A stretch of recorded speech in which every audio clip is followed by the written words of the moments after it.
Hey everyone, I'm the storyteller, and I'm here to help you relax tonight. I know a lot of you use this video to fall asleep, so before we start, make sure to like the video and subscribe to the channel. Also, tell me in the comments, where are you from and what time is it there? Now get comfortable, take a deep breath, and just relax. The whispers in room 217. The rain hadn't stopped for 3 days. Sarah Chin pressed her forehead against the cold window of the bus, watching the Oregon countryside blur past in shades of gray and green. Pine trees stood like dark sentinels against the misty sky, their branches heavy with moisture.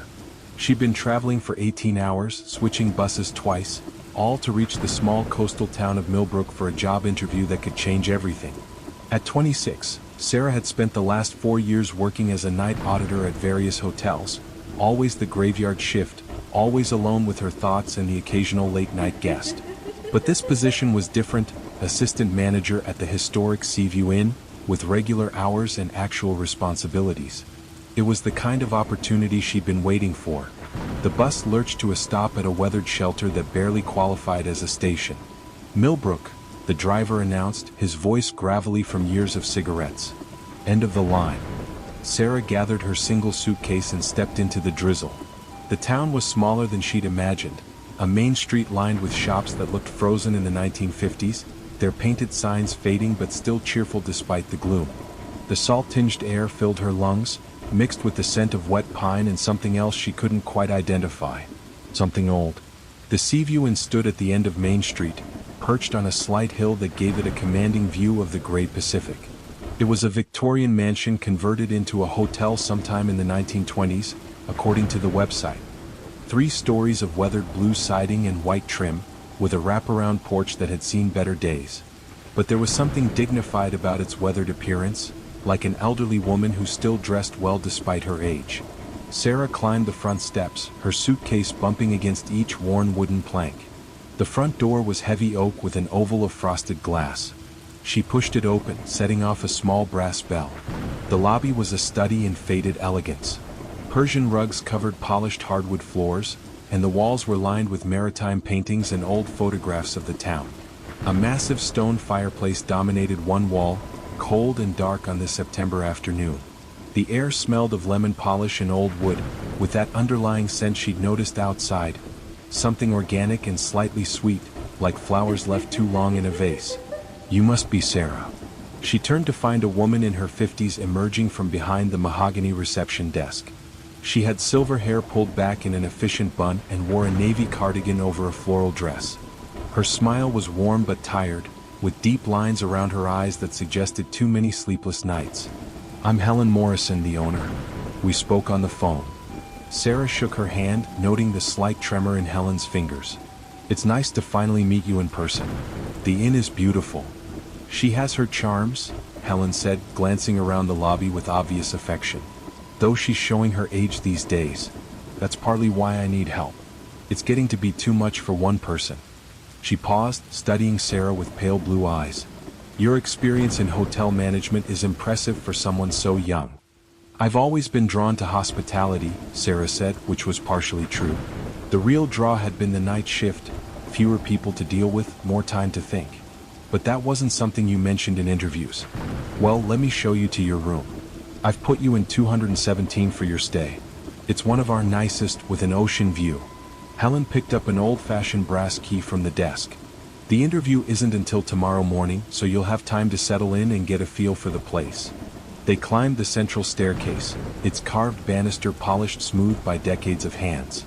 The second-floor hallway stretched in both directions, dimly lit by vintage sconces that cast more shadows than light. The carpet was deep burgundy with a pattern of gold flowers, muffling their footsteps. The inn has quite a history, Helen said as they walked. Built in 1889 by a shipping magnate named Cornelius Ashford. He lived here with his wife and daughter until he didn't. The house changed hands several times before becoming an inn. She stopped at a door marked 217 in tarnished brass numbers. The key turned with a grinding sound that made Sarah think of bones rubbing together. She pushed the thought away, too many late nights reading horror novels during quiet shifts. The room was larger than she'd expected, with high ceilings and tall windows facing the ocean. The furniture was antique but well maintained, a 4-poster bed with a quilted coverlet, a writing desk, and a wingback chair positioned to take advantage of the view. Everything was clean, but there was a mustiness to the air, as if the room had been closed up for too long. "The bathroom is through there," Helen said, pointing to a door beside the wardrobe. "Dinner is served in the dining room from 6 to 8, though we don't have many guests this time of year. September tends to be quiet." She paused at the doorway, one hand on the frame. "There's one thing I should mention. The inn can be a bit noisy at night. Old buildings settle, pipes knock, that sort of thing. I hope it won't disturb your sleep." "I'm used to being up at night," Sarah assured her. "I don't think it'll bother me." Helen's smile seemed forced. "Good. Well, I'll leave you to get settled. If you need anything, just dial 0 on the phone." After she left, Sarah unpacked her few belongings and stood at the window, watching the waves crash against the rocky shore below. The beach was empty except for a lone figure walking a dog, both of them hunched against the wind. Dark clouds gathered on the horizon, promising more rain. She lay down on the bed, intending to rest for just a moment. The mattress was surprisingly comfortable, and the sound of the rain against the windows was soothing. Within minutes she was asleep. Sarah woke to complete darkness. For a moment she couldn't remember where she was, that disorienting feeling of waking in an unfamiliar place. Then it came back, the inn, the interview, room 217. She fumbled for her phone on the nightstand. 3:17 a.m. She'd slept through dinner. The room was cold, much colder than it had been earlier. She pulled the quilt up to her chin, but the chill seemed to seep through the fabric. The rain had stopped, leaving an oppressive silence broken only by the distant sound of waves. Then she heard it. A whisper so faint she thought she'd imagined it. She held her breath, straining to listen. There it was again, a soft murmuring like someone talking in their sleep. It seemed to be coming from the walls themselves. Sarah sat up, her heart beginning to race. Old buildings made noise, Helen had warned her. Pipes knocked, wood settled. But this didn't sound like either of those things. This sounded like voices. She got out of bed and pressed her ear against the wall. The whispering was clearer now, though she couldn't make out words. It sounded like multiple voices, overlapping and interweaving like a conversation held underwater.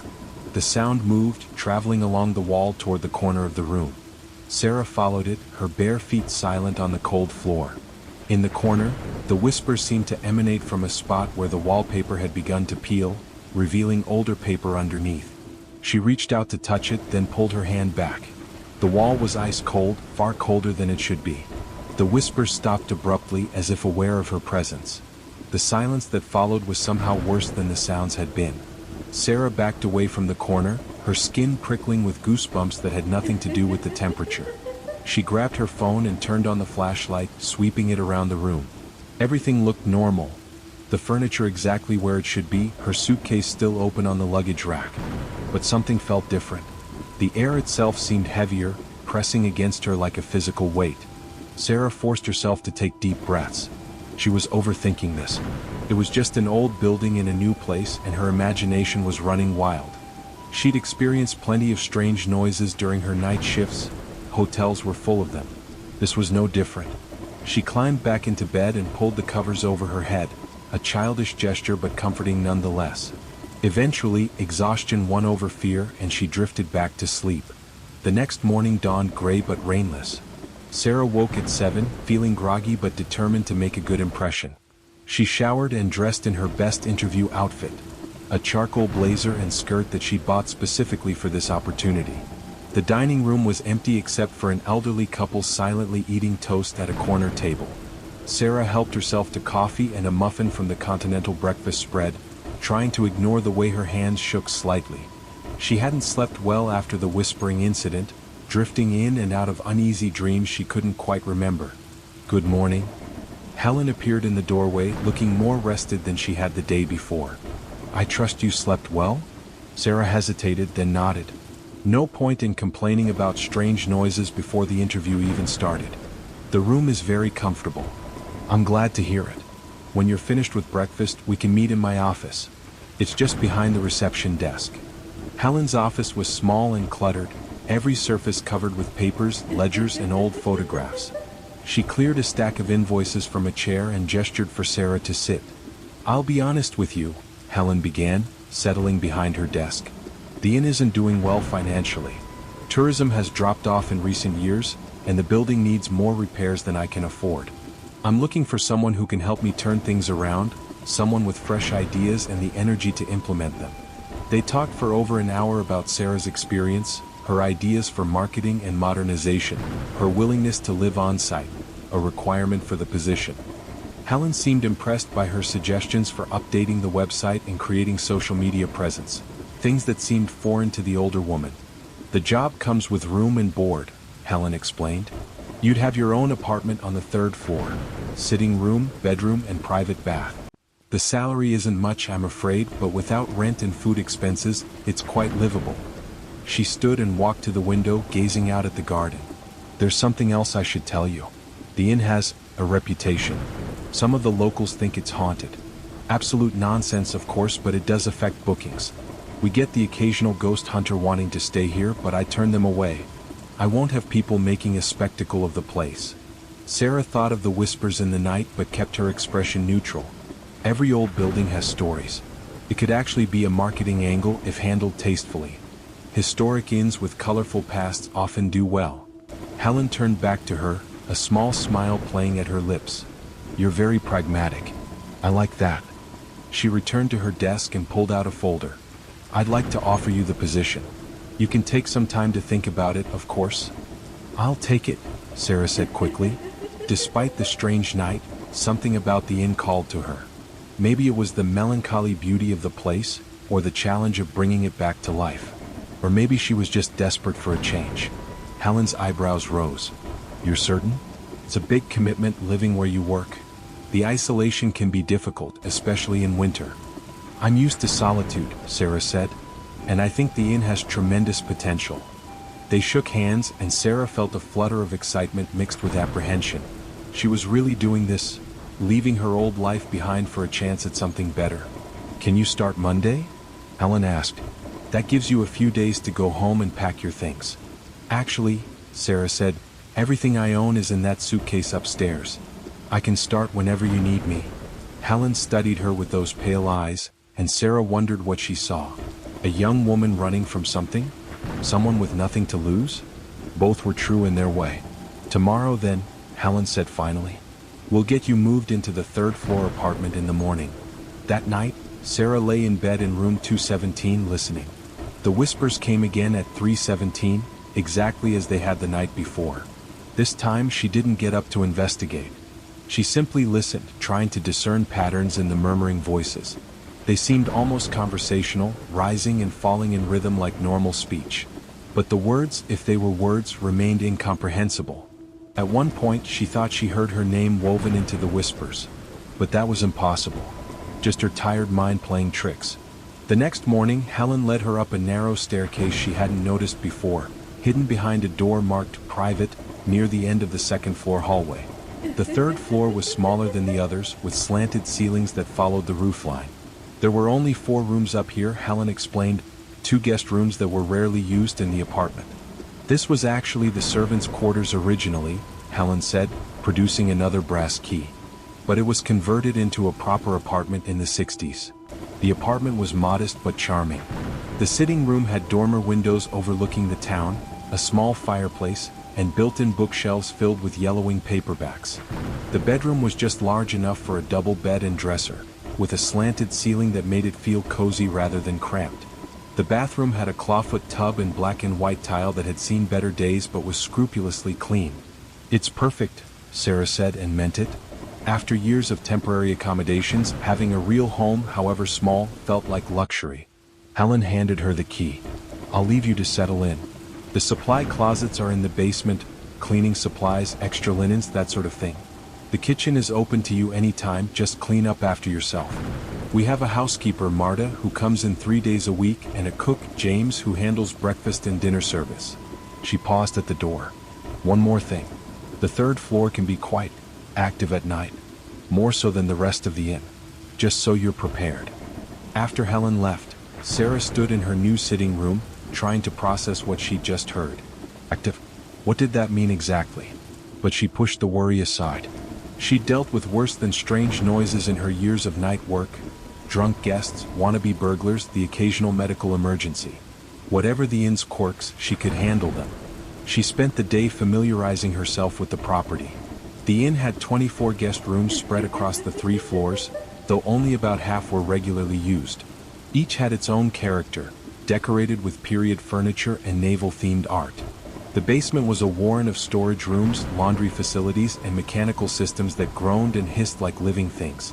Sarah met Marta, a stocky woman in her 60s who spoke limited English but smiled warmly and showed her where everything was kept. James, the cook, was younger, maybe 40, with prematurely gray hair and the build of someone who enjoyed his own cooking. He seemed friendly but distracted, constantly checking his phone. "You picked an interesting time to start," he said, chopping vegetables for dinner. "September's always weird here." "Weird how?" He glanced around as if checking for eavesdroppers. "The storms are worse for one thing. And the inn gets restless." "Helen tell you about the history?" "A little." "The shipping magnate who built it?" James nodded, his knife moving in practiced rhythm. "Cornelius Ashford. Made his fortune in timber and shipping. Built this place for his wife, Elizabeth, and their daughter, Margaret. Story goes that Margaret died of scarlet fever when she was 7. Elizabeth never recovered from the loss. She spent her remaining years walking the halls at night, calling for her daughter. He scraped the vegetables into a pot. Some say you can still hear her sometimes, especially in September. Margaret died on September 23rd. Sarah felt a chill run down her spine. That was only 2 weeks away. "Do you believe the stories?"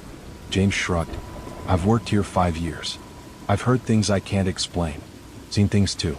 But it pays the bills and Helen's a good boss. You just learn to live with it." That night in her new apartment, Sarah lay awake listening to the building around her. The sounds were different up here, more immediate, as if the walls were thinner. She heard creaking footsteps above her, which was impossible since she was on the top floor. The wind whistled through gaps in the windows, creating an almost musical sound. At 3:17 the whispers began again. But this time they were clearer, more distinct. And they were coming from directly above her bed, from the ceiling itself. She grabbed her phone and turned on the flashlight, aiming it upward. The plaster was old, with hairline cracks spreading like veins. In one corner, a water stain had created a pattern that looked almost like a face in profile. As she watched, a new crack appeared, spreading slowly across the ceiling with a sound like breaking ice. The whispers grew louder, and now she could almost make out words. They seemed to be in an older form of English, formal and stilted. One voice dominated, a woman's voice, high and desperate. "Margaret," the voice said clearly. "Where is my Margaret?" Sarah's hand shook, making the light dance across the ceiling. The crack continued to spread, and small flakes of plaster drifted down like snow. The temperature in the room plummeted, her breath visible in small puffs. Then, as suddenly as it had begun, everything stopped. The whispers ceased, the crack stopped spreading, and the temperature began to slowly rise. Sarah lay there, heart pounding, until dawn crept through the windows. She found Helen in the office early the next morning, going through receipts with a worried expression. "The 3rd floor," Sarah said without preamble. The whispers. The woman asking for Margaret. Helen looked up slowly, her face carefully neutral. "You heard her. Is it Elizabeth? The original owner's wife?" Helen sighed and set down her papers. "Sit down, Sarah. I suppose I owe you the full story." She poured 2 cups of tea from a pot on her desk, her hands steady despite the gravity of the conversation. "Yes, most people believe it's Elizabeth Ashford. After Margaret died, Elizabeth deteriorated. She would walk the halls at all hours, calling for her daughter. Cornelius tried everything, doctors, specialists, even a medium at one point. Nothing helped. She died 2 years after Margaret, they said, of a broken heart." Sarah wrapped her hands around the warm cup. "Why didn't you tell me? Would you have taken the job?" Helen asked pointedly. "I've lost 3 assistant managers in the past 2 years. They all left because of the oil disturbances. I was hoping you might be different. You seem so practical, so grounded." "I am practical," Sarah said. "But it's hard to be practical about voices coming from the ceiling." Helen leaned forward. "The activity has been increasing lately. It's always worse in September, but this year, I've had guests check out in the middle of the night. The few we have anyway. If this continues, I'll have to close the inn." Sarah thought about leaving, about packing her suitcase and catching the next bus out of town. but something held her back. Maybe it was the desperation in Helen's eyes, or her own stubborn streak. Or maybe it was curiosity, a desire to understand what was really happening in this strange old building. "I'll stay," she said finally, "but I need to know everything. No more secrets." Helen nodded gratefully. "There's a trunk in the attic. Cornelius's journals, Elizabeth's letters, photographs. I've never had the heart to go through it all, but perhaps it's time." That afternoon, while the inn was quiet, Sarah climbed the pull-down ladder to the attic. It was exactly what she'd expected, dusty, cramped, and filled with the detritus of over a century. The trunk Helen had mentioned sat in a corner, covered in a thick layer of dust. Sarah dragged it into a pool of light from the single window and opened it. The hinges protested but held. Inside were stacks of letters tied with ribbon, leather-bound journals, and photographs in various states of decay. She started with the photographs. Cornelius Ashford had been a stern-looking man with mutton chops and piercing eyes. Elizabeth was beautiful in that delicate Victorian way, with pale skin and dark hair piled high. But it was Margaret who drew Sarah's attention. The little girl had her mother's dark hair and her father's intense gaze. In every photo, she seemed to be looking directly at the camera, as if she could see through time to whoever might be viewing her image. The journals were harder to read, both because of Cornelius's cramped handwriting and their disturbing content. After Margaret's death, the entries became increasingly frantic. He wrote of hearing his daughter's laughter in empty rooms, of finding her toys moved from where they'd been packed away. Elizabeth's behavior grew more erratic. She would set a place for Margaret at dinner, speak to empty chairs, leave windows open because Margaret needs fresh air. But it was Elizabeth's letters that were most heartbreaking. Written to her sister in San Francisco, they charted her descent into madness with terrible clarity. "I know they think I've lost my mind," one letter read, "but I hear her, Catherine. I hear my baby calling for me. She's lost, trapped somewhere in this terrible house. I search every room, every closet, but I cannot find her. Cornelius wants to send me away, but how can I leave when Margaret needs me?" The final letter was dated September 20, 1896, 3 days before the anniversary of Margaret's death and just a week before Elizabeth's own passing. "She's so close now, Catherine. I can almost touch her. Last night I saw her at the end of the hallway still wearing her blue dress. She beckoned to me, but when I approached, she vanished. I think I know where she's hiding. There's a space between the walls on the 3rd floor. I can hear her there crying for me. Tonight I'll find a way to reach her. Tonight I'll bring my baby home." Sarah set the letter down with trembling hands. A space between the walls on the 3rd floor. Her apartment was on the 3rd floor. She spent the rest of the afternoon going through more documents, building a timeline of tragedy. Margaret had died of scarlet fever, as James had said, but the circumstances were strange. She'd been playing in a room on the 3rd floor, a playroom created especially for her, when she'd suddenly taken ill. By the time the doctor arrived, she was delirious with fever, talking about the lady in the walls, who wanted to play with her. She died that night, September 23rd, at 3:17 in the morning. Sarah's blood ran cold. 3:17. The exact time the whispers began each night.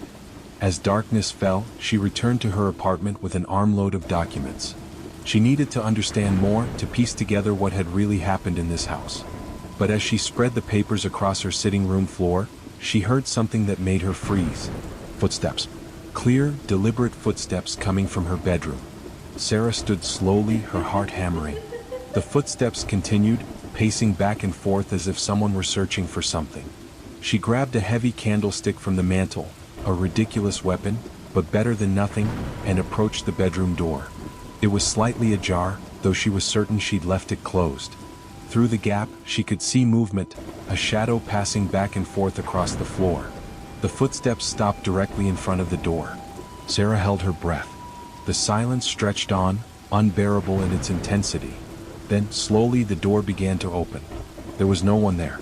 The bedroom was empty, exactly as she'd left it that morning. But the air was thick with that sweet, rotting smell she'd noticed on her first day, and the temperature was at least 20 degrees colder than the sitting room.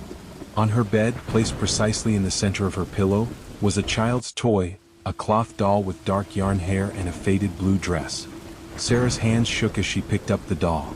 It was old, the fabric brittle with age, but it had been well loved once. The kind of doll a little girl might carry everywhere, sleep with, confide her secrets to. Margaret's doll. She turned it over and found a name embroidered on the back in careful stitches, Lily. The whispers began immediately, though it was barely past sunset. They came from everywhere at once, the walls, the ceiling, the floor itself. And this time, Sarah could understand them perfectly. "Give her back," a child's voice pleaded.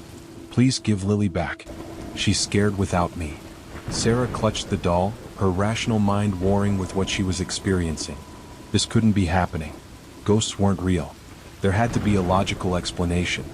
"She took her," the child's voice continued, growing more distressed. "The lady in the walls took Lily. She takes everything. She wants me to come find her, but Mama says I mustn't go into the walls." Another voice joined, an older, female, desperate. "Elizabeth. Margaret? Margaret, where are you? Mama's here, darling. Mama's looking for you." The voices circled each other, never quite connecting.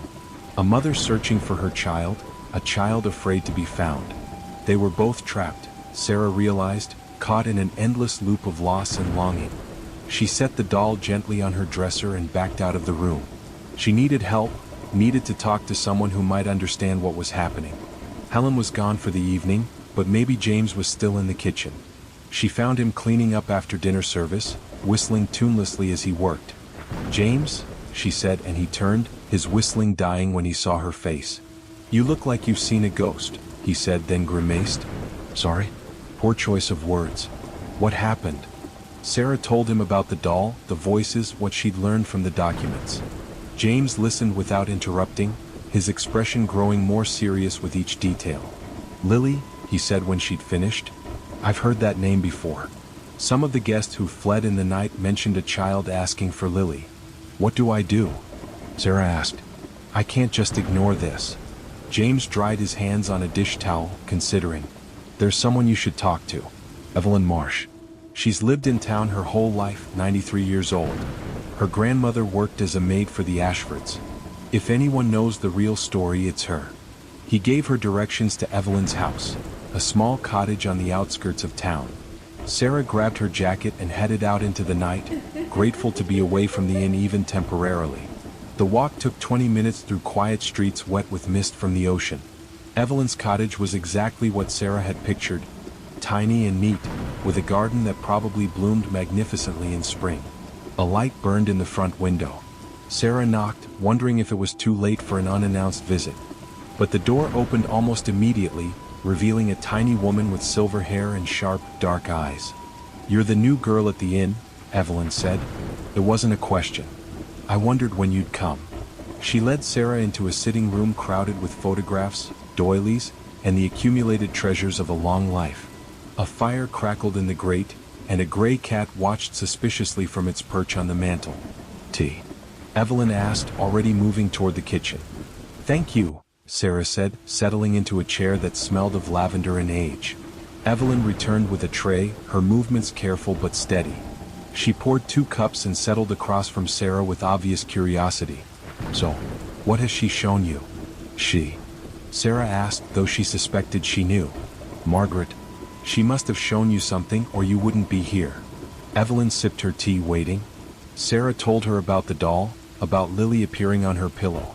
Evelyn nodded as if this made perfect sense. "My grandmother Rose was Margaret's nursemaid," she said. "She was with the child when she died." The story the family told, scarlet fever, that was only partially true. She set down her cup and folded her hands in her lap. Margaret was indeed ill, but it started before the fever. She'd been having nightmares for weeks, talking about a lady in the walls who wanted to play with her. Rose thought it was just the child's imagination, but Margaret was insistent. She said the lady was lonely, that she wanted Margaret to come live with her in the spaces between. A log shifted in the fire, sending up sparks. The cat's eyes reflected the light like golden coins. The day Margaret took sick, she'd been playing in her room on the 3rd floor. Rose found her standing at the wall, pressing her ear against it, carrying on a conversation with someone who wasn't there. When Rose tried to pull her away, Margaret became hysterical. She said the lady had taken Lily, that she had to get her back. "And then?" Sarah prompted when Evelyn fell silent. Then the fever came on fast. Within hours, she was burning up, delirious. She kept trying to get out of bed, saying she had to go into the walls, had to find Lily. Rose and Elizabeth took turns sitting with her, trying to keep her calm. But that last night, Evelyn's voice dropped to barely above a whisper. Rose had dozed off in her chair. She woke to find Margaret's bed empty and a panel in the wall standing open. A panel no one knew existed. They could hear Margaret inside the walls, crying for her doll. Cornelius had to tear open the wall to get her out. She was ice cold, barely breathing. She died in Elizabeth's arms an hour later. Sarah felt nauseated. She went into the walls. They found spaces throughout the house, Evelyn continued. Passages between the walls, some large enough for a person to walk through. Cornelius had them all sealed, but it was too late. Elizabeth was convinced Margaret's spirit was trapped in those spaces. She spent the rest of her life trying to find a way to free her. The lady in the walls, Sarah said slowly. Who was she? Another ghost. Evelyn's expression darkened. That's the question, isn't it? Rose had her suspicions. You see, the house was built on an older foundation. There had been another house there before, one that burned down in the 1860s. A woman died in that fire, a woman named Constance Vale. She'd been accused of witchcraft by the townspeople, locked in her house while it burned. Sarah's tea had gone cold, but she didn't notice. You think Constance was the lady in the walls? Rose found things when they opened up those passages, Evelyn said. Charred wood, melted glass, items that didn't belong to the Ashford house. As if pieces of the older house had somehow been incorporated into the new one. Or as if something from that house had remained. They sat in silence for a moment, the fire popping and hissing. Finally, Sarah asked the question that had been building inside her. How do I help them? Margaret and Elizabeth, they're both trapped, aren't they? Searching for each other but never connecting. Evelyn studied her with those sharp eyes. Most people who encounter the spirits at the inn just want them gone.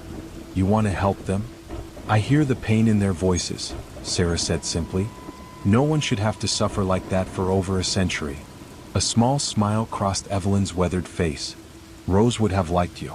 She spent years researching, trying to find a way to reunite them. She believed the doll was the key, Lily. If Margaret could get her doll back, she might be able to find peace.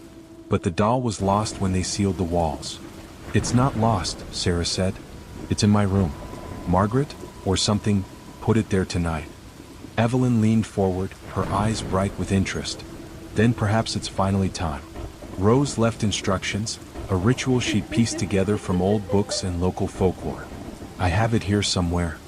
She rose and went to an old secretary desk, rummaging through drawers until she produced a leather journal much like the one Sarah had found in the attic. Here, she said, handing it to Sarah. But be careful.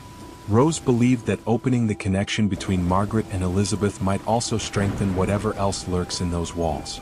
Constance, if that's who she is, has had a long time to grow bitter and powerful. Sarah took the journal, its weight somehow ominous in her hands. What happened to Rose? How did she die? Evelyn's face clouded. She went to the inn one night in September, determined to try the ritual herself. They found her the next morning at the bottom of the main staircase. The official cause was a fall, but she shrugged. She was found clutching a piece of charred wood and her journal was open to the ritual page. Draw your own conclusions. The walk back to the inn seemed longer, the darkness deeper. Sarah clutched Rose's journal inside her jacket, hyper-aware of every shadow, every sound. The inn loomed before her, its windows glowing like eyes in the night. Most of the guests had retired, leaving only the night manager, a college student named Derek who barely looked up from his textbook when she entered. In her apartment, Sarah spread Rose's journal. The Whispering Pines.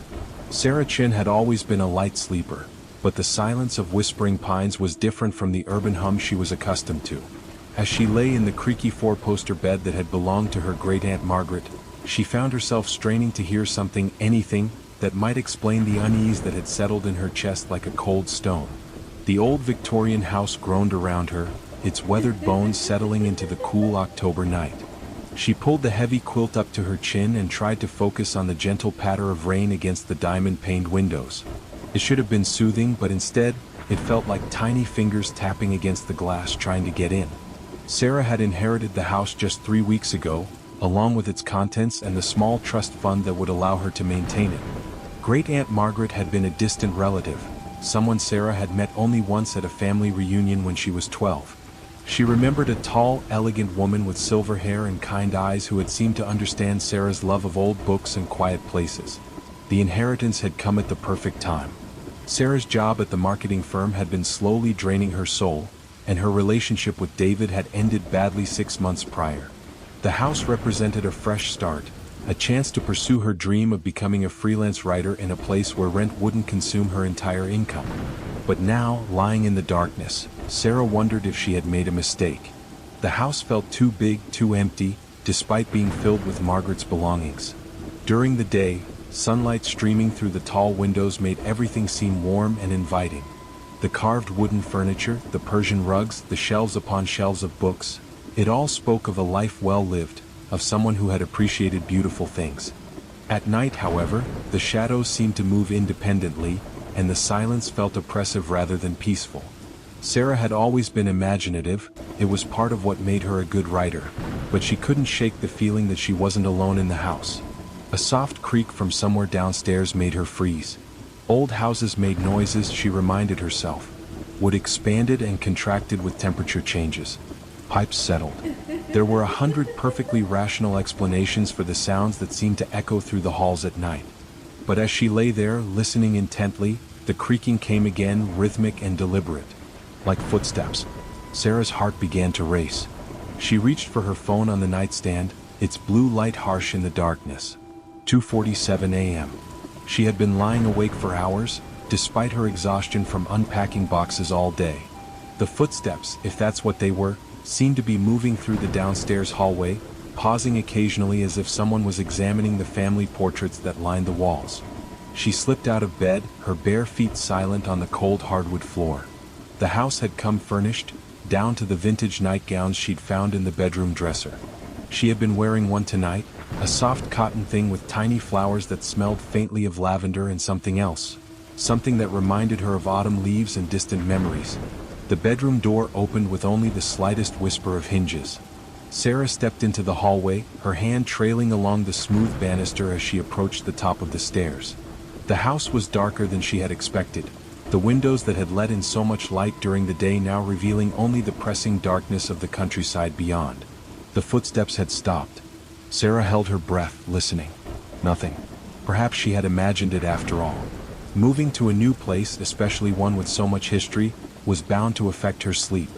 She was about to turn back to her room when she heard it, a soft sighing sound like wind through leaves, but there was no wind tonight. The sound seemed to come from the library, a room she had only briefly explored during her initial tour of the house. It was Margaret's private study, filled with books on subjects Sarah hadn't recognized, botany, folklore, local history. The realtor had mentioned that Margaret had been something of an amateur historian, particularly interested in the settlement of their small town of Millbrook. Against her better judgment, Sarah found herself descending the stairs. The wooden steps were solid beneath her feet, worn smooth by decades of use.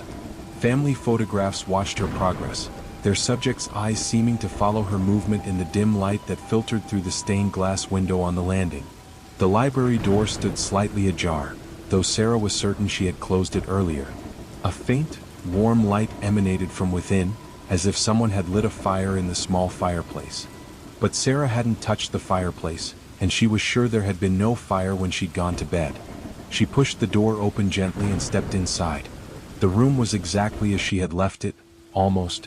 The books stood in neat rows on their shelves, the antique desk sat in its proper place by the window, and the comfortable reading chair was positioned just so near the fireplace. But there was something different, something she couldn't quite identify. The fireplace was cold and dark, no trace of the light she thought she had seen. Perhaps it had been moonlight reflecting off the glass-fronted bookcases. Sarah moved further into the room, her eyes adjusting to the darkness. The scent was stronger here, that same combination of lavender and autumn that she had noticed on the nightgown. It was then that she noticed the book. Lying open on the desk was a leather-bound journal she had never seen before. Its pages were yellowed with age, and the handwriting that covered them was elegant but unfamiliar. Sarah approached the desk slowly, her curiosity overcoming her caution. The journal was opened to an entry dated October 15, 1923. The handwriting was definitely a woman's, flowing and graceful. The dreams have been getting stronger. I see her again, walking through the garden in that white dress, her hair flowing behind her like smoke. She tries to speak to me, but I cannot hear her words. There is something she needs, something she has been trying to tell me for so long. I have begun to research the history of this house, trying to understand what happened here before we came. The townspeople speak in whispers about the woman in white, but they will not tell me her story. I fear I must discover it myself. Sarah's hands trembled as she read. The entry was signed with the initials MC, Margaretchen, but that was impossible. Margaret had never been married, had never taken another name. Unless... She flipped through the pages, finding entries that spanned several years. The handwriting remained consistent, but the dates jumped around: 1923, 1924, 1925. All of them described dreams, sightings, and research into the history of Whispering Pines. The writer seemed obsessed with uncovering the truth about someone she called the Lady in White. As Sarah read, she began to piece together a story. According to the journal, the house had been built in 1889 by a wealthy merchant named Thomas Whitmore. He had brought his young bride Elizabeth to live there, away from the bustle of the city. But Elizabeth had not been happy in the isolated house. She had grown melancholy, spending her days walking in the garden and her nights standing at the windows, gazing out at the dark forest that surrounded the property. The journal entries suggested that Elizabeth had died young, though the circumstances were unclear. Some entries mentioned illness, others hinted at something more tragic. But what was clear was that Elizabeth had not rested peacefully. The writer of the journal had experienced numerous encounters with what she believed to be Elizabeth's spirit, always appearing in a white dress, always trying to communicate something important. Sarah closed the journal and looked around the room. The logical part of her mind insisted that this was all nonsense. Ghost stories and century-old mysteries were the stuff of fiction, not reality. But the journal felt real in her hands, and the emotions described in those careful handwritten pages seemed genuine. A soft thud from upstairs made her jump. It sounded like something heavy falling to the floor. Sarah's heart raced as she realized she would have to investigate. She couldn't simply ignore strange noises in her own house, ghost stories or not. She climbed the stairs slowly, the journal clutched in her hand.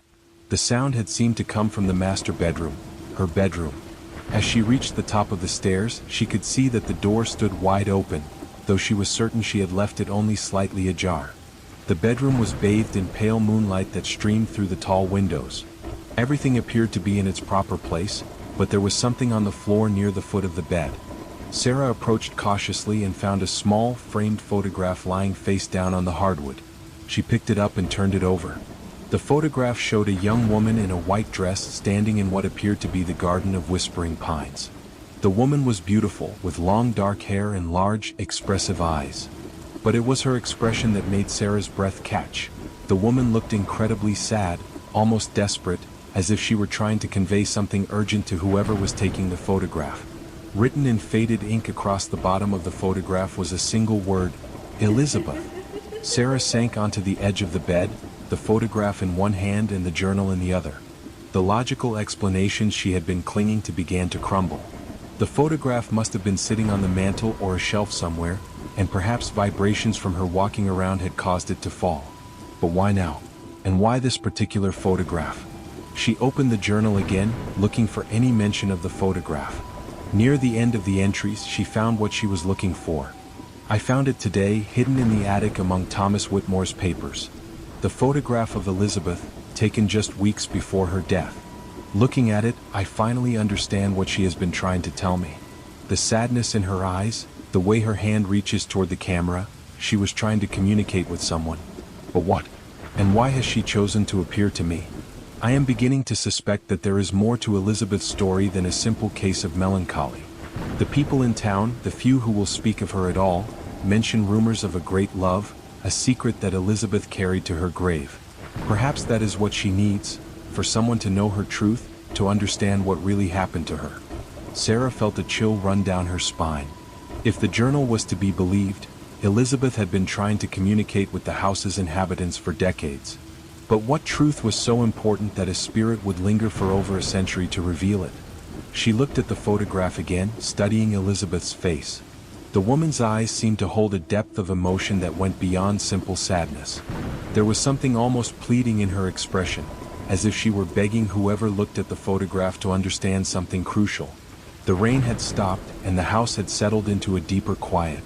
Sarah found herself straining to hear something, anything, that might give her a clue about what was happening. But the silence was complete, almost oppressive in its weight. She was about to return the photograph to its place on the mantel when she noticed something else. A small piece of paper tucked behind the photograph in the frame. With trembling fingers, she extracted it and unfolded it carefully. The paper was old and fragile, covered in the same elegant handwriting as the journal. But this wasn't a journal entry. It was a letter, and it was addressed to "My dearest Thomas." Sarah's hands shook as she read. "My dearest Thomas, by the time you read this, I will be gone. Please understand that I never meant to deceive you, but I could not bear to see the disappointment in your eyes when you learned the truth. I have loved you as best I could, but my heart has always belonged to another. William and I have been meeting in secret for months, planning our escape to a place where we can be together without scandal. I know this will hurt you, and I am deeply sorry. You deserve a wife who can love you completely, without reservation. I hope that someday you will forgive me and find the happiness you deserve. Forever sorry, Elizabeth." Sarah stared at the letter, her mind racing. This changed everything. According to the journal, Elizabeth had died in the house, alone and melancholy. But this letter suggested she had been planning to leave with another man. Had she changed her mind? Had something prevented her from leaving? The implications were disturbing. If Elizabeth had been planning to run away but had died instead, what had happened to her? And what had become of William, the man she had loved? Sarah folded the letter carefully and placed it back in the frame with the photograph. She needed to learn more about the house's history, about Elizabeth and Thomas Whitmore. The journal had mentioned that Margaret had been researching the story, trying to piece together the truth. Perhaps there were other documents, other clues hidden somewhere in the house. As she prepared to return to bed, Sarah noticed something that made her freeze. There, on the dust-covered surface of the vanity table, was a clear handprint. It was small and delicate, definitely a woman's hand, and it couldn't have been there long because Sarah had cleaned the vanity just that morning. She approached the vanity slowly, her heart pounding. The handprint was perfectly formed, as if someone had pressed their palm against the dusty surface just moments before. But there was no one else in the house. Sarah was certain of that. She reached out tentatively and placed her own hand next to the mysterious print. Her hand was larger, with longer fingers. The mystery handprint belonged to someone else, someone with smaller, more delicate hands. Someone like Elizabeth. Sarah jerked her hand back and stepped away from the vanity. This was all becoming too much. Ghost stories and mysterious journals were one thing, but physical evidence was something else entirely. She needed to think rationally, to consider all the possibilities. But as she stood there in the moonlit bedroom, clutching the photograph and journal, Sarah couldn't shake the feeling that she was being watched. The sensation was almost tangible, like gentle eyes following her every movement. She turned slowly, scanning the room, but saw nothing unusual. Just furniture and shadows and the pale light filtering through the windows. Still, the feeling persisted. And with it came an overwhelming sense of sadness, as if the very air in the room was heavy with grief and longing. Sarah found herself thinking about Elizabeth, about the desperation in her eyes in the photograph, about the letter that suggested a love story that had ended tragically. What had happened to Elizabeth? Had she died of illness, as some of the journal entries suggested? Or had something more sinister occurred when Thomas discovered her plans to leave? The mystery felt urgent, as if it needed to be solved not just for Sarah's peace of mind, but for Elizabeth's as well. Sarah returned to bed, but sleep eluded her. She lay in the darkness, listening to the house settle around her, the journal and photograph on the nightstand beside her. Every creak, every whisper of wind through the eaves, made her wonder if Elizabeth was trying to communicate with her, just as she had apparently tried to communicate with Margaret and whoever had written the journal. The night seemed to stretch on forever, filled with half-formed dreams and strange sensations. Sarah would almost drift off, only to jolt awake with the feeling that someone had been standing beside her bed, watching her sleep. But whenever she opened her eyes, there was nothing there but shadows and moonlight. As dawn finally began to brighten the windows, Sarah made a decision. She would spend the day researching the history of Whispering Pines, learning everything she could about Elizabeth and Thomas Whitmore. If Elizabeth's spirit was indeed trying to communicate with her, then perhaps understanding the full truth would help both of them find peace. But first she needed coffee and daylight. Ghosts and mysteries were far less frightening in the morning sun. The Millbrook Historical Society occupied a small brick building on Main Street, sandwiched between a coffee shop and an antique store. Sarah had discovered it online while researching the town's history, and she hoped it would contain records about the Whitmore family and Whispering Pines. The morning sun had done wonders for her state of mind. In the clear light of day, the events of the previous night seemed less supernatural and more explainable. The journal could have been left out by Margaret before her death, the photograph could have fallen due to vibrations from an old house settling, and the handprint, well, perhaps she had touched the vanity without realizing it. Sarah pushed open the door to the Historical Society, a small bell chiming her arrival. The interior was cramped but cozy, with display cases containing old photographs, artifacts, and documents relating to Millbrook's past. The air smelled of old paper and dust, not unlike the library at Whispering Pines. A woman in her 60s looked up from behind a desk covered in manila folders. She had graying hair pulled back in a practical bun and wore glasses that hung from a chain around her neck. Her name tag read, Dorothy Henley, Volunteer Coordinator. "Good morning," Dorothy said with a friendly smile. "Can I help you find something specific?" "I hope so," Sarah replied, approaching the desk. "I'm Sarah Chin. I recently inherited the Whitmore house on Pine Ridge Road, and I'm trying to learn more about its history." Dorothy's expression shifted subtly, the friendly smile becoming more cautious. "Ah, you're Margaret's great niece. I heard about the inheritance. I'm sorry for your loss." Margaret was a lovely woman, very active in local historical research. "Thank you. I found some of her research materials in the house, and I'm hoping to continue her work. I'm particularly interested in the original owners, Thomas and Elizabeth Whitmore." Dorothy was quiet for a moment, studying Sarah's face. "That's quite a story. Are you sure you want to dig into all that? Some things are better left in the past." The warning in Dorothy's tone was unmistakable. Sarah felt a chill of excitement mixed with apprehension. "I'm a writer," she said. "I'm naturally curious about stories, especially mysterious ones. What exactly happened to Elizabeth?" Dorothy sighed and gestured toward a small seating area with 2 chairs and a coffee table. "Why don't you sit down? This might take a while." Sarah settled into one of the chairs, pulling out a notebook and pen. Dorothy joined her, carrying a thick folder that looked well worn. "The Whitmore story is one of our town's most persistent mysteries," Dorothy began. "Thomas Whitmore was a successful merchant who moved here from Boston in 1889. He built that house, your house, as a wedding gift for his bride, Elizabeth. She was much younger than him, barely 20, and very beautiful by all accounts."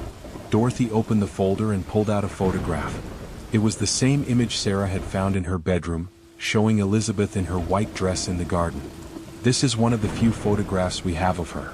Thomas was apparently quite taken with photography, unusual for that time. Sarah studied the photograph, noting again the sadness in Elizabeth's eyes. "What happened to her?" "That's where the story gets complicated," Dorothy said, lowering her voice. "The official record states that Elizabeth died of consumption in the winter of 1890, less than a year after they were married. But there were always rumors." "What kind of rumors?" Dorothy glanced around the empty Historical Society as if checking for eavesdroppers. People talked about Elizabeth being unhappy in the marriage, about her being seen in town with another man. There were whispers about arguments between Thomas and Elizabeth, about strange sounds coming from the house at night. Sarah felt her pulse quicken. "What kind of sounds?" "Crying mostly, and screaming. The neighbors reported hearing a woman screaming on several occasions, always at night. When they asked Thomas about it, he claimed Elizabeth was having nightmares due to her illness. But people didn't believe him? Some did. Consumption was a terrible disease, and it could certainly cause delusions and night terrors. But others..." Dorothy paused, seeming to choose her words carefully. "Others thought something more sinister was happening at Whispering Pines." Sarah leaned forward. "What do you mean?" "There was a young man named William Garrett who worked at the bank in town. He was handsome, charming, and closer to Elizabeth's age. Several people reported seeing him and Elizabeth together, always in secret, always looking like they were planning something. The man mentioned in the letter, Sarah murmured, more to herself than to Dorothy. What letter? Dorothy asked sharply. Sarah realized she had spoken aloud. I found a letter in the house, hidden behind Elizabeth's photograph. It was addressed to Thomas, telling him she was leaving him for another man named William. Dorothy's eyes widened. May I see it? Sarah hesitated. The letter felt private, personal, despite being over a century old. But she needed answers, and Dorothy clearly knew more about the story than she was initially letting on. I don't have it with me, Sarah said, but I can tell you what it said. Elizabeth wrote that she and William had been meeting in secret, that they were planning to leave together. She seemed to genuinely regret hurting Thomas, but she said her heart belonged to William. Dorothy was quiet for a long moment, processing this information. That would explain a lot, she finally said. William Garrett disappeared in November of 1890, just a few weeks before Elizabeth's reported death. He simply vanished one day, left town without a word to anyone. His family never heard from him again. What do you think happened? I think, Dorothy said carefully, that Thomas discovered the affair and the escape plan. I think he may have confronted William, and that William's disappearance wasn't voluntary. Sarah felt a chill run down her spine. You think Thomas killed him? I think it's possible. And I think Elizabeth knew what had happened. That would explain the screaming the neighbors heard, the reports of her being increasingly distressed. She may have been a prisoner in her own home. But she died of consumption, Sarah protested. There must have been a doctor, a death certificate. Dorothy pulled another document from her folder. Dr. Samuel Morrison attended Elizabeth during her final illness. But look at this. She handed Sarah a yellowed newspaper clipping dated December 15, 1890. The headline read, "Local physician dies in carriage accident." The article described how Dr. Morrison had been killed when his carriage overturned on an icy road just 2 days after Elizabeth's death. Convenient timing, Dorothy observed. The only person who could have testified to Elizabeth's actual condition died before anyone could question him thoroughly. Sarah stared at the newspaper clipping, her mind racing. You're suggesting that Thomas killed Elizabeth too? I'm suggesting that a lot of people died or disappeared in a very short time frame, and that Thomas Whitmore was the only one who benefited from their absence. What happened to Thomas after that? He lived in the house for another 30 years, becoming increasingly reclusive. He never remarried, never had children. When he died in 1920, he left the house to his sister's family. That's how it eventually came to be owned by your great-aunt's family. Sarah thought about the journal she had found, the entries describing dreams and sightings of Elizabeth. Did the subsequent owners report anything unusual? Dorothy's expression grew uncomfortable. There have been stories over the years. People who lived in the house reported strange occurrences, voices, apparitions, objects moving on their own. Your great-aunt Margaret was particularly interested in these reports. She spent years researching the house's history, interviewing former residents, trying to piece together what really happened. Did she come to any conclusions? She believed that Elizabeth's spirit was trapped in the house, unable to rest because the truth about her death had never been revealed. Margaret thought Elizabeth was trying to communicate with the living, to tell her story so that justice could finally be done. Sarah remembered the handprint on the vanity, the feeling of being watched, the overwhelming sadness that had filled the bedroom. Did Margaret ever experience anything supernatural herself? She claimed to have several encounters with Elizabeth's spirit, particularly in the last year of her life. She said the manifestations were becoming stronger, more urgent. Margaret believed that Elizabeth was running out of time, that there was some kind of deadline approaching. What kind of deadline? Dorothy shrugged. Margaret never explained that part clearly. She mentioned something about a centennial, about significant dates. But she passed away before she could share her final conclusions. Sarah felt a growing sense of urgency. If Margaret had been right about Elizabeth's spirit becoming more active, and if there was some kind of temporal element to the manifestations, then Sarah might not have much time to uncover the truth. Is there any physical evidence left from that time? Sarah asked. Police reports, medical records, anything that might prove what really happened? Most of the official records were destroyed in a fire at the county courthouse in 1923, Dorothy said. But there are some things that might still exist. Thomas Whitmore kept extensive personal records, And when he died, some of those papers were donated to the Historical Society. We've never fully cataloged them. May I see them? Dorothy hesitated again. Sarah, I need to ask you something. Have you experienced anything unusual in the house? Anything that might be considered supernatural? Sarah considered lying, but something in Dorothy's expression told her that honesty was important. Yes. Strange sounds, objects moving, and I found a handprint on a dusty surface that wasn't mine.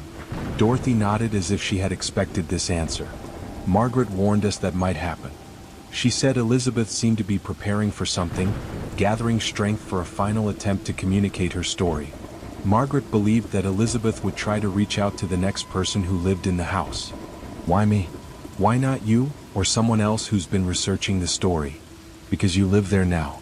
You're sleeping in Elizabeth's room, surrounded by her possessions. According to Margaret, proximity and empathy are important factors in spiritual communication.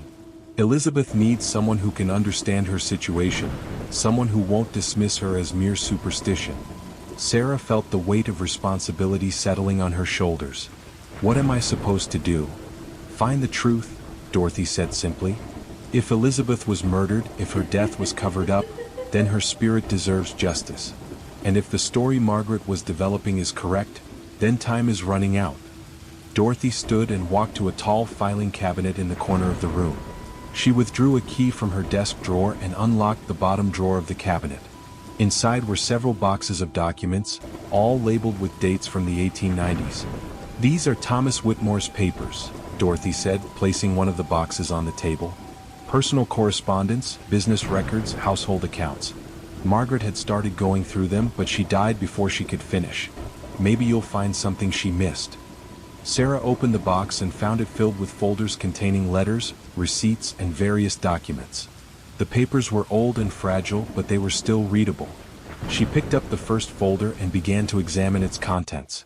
The documents painted a picture of Thomas Whitmore as a meticulous man who kept detailed records of every aspect of his life. There were letters to business associates, receipts for household purchases, even records of servants' wages. But as Sarah dug deeper, she began to notice some interesting patterns. In the months leading up to Elizabeth's death, Thomas had made several large, unexplained payments to various individuals. There were receipts for services rendered, but the nature of these services was never specified. One payment, made just days before Elizabeth's death, was particularly large, enough to buy a house or fund a comfortable life in another city.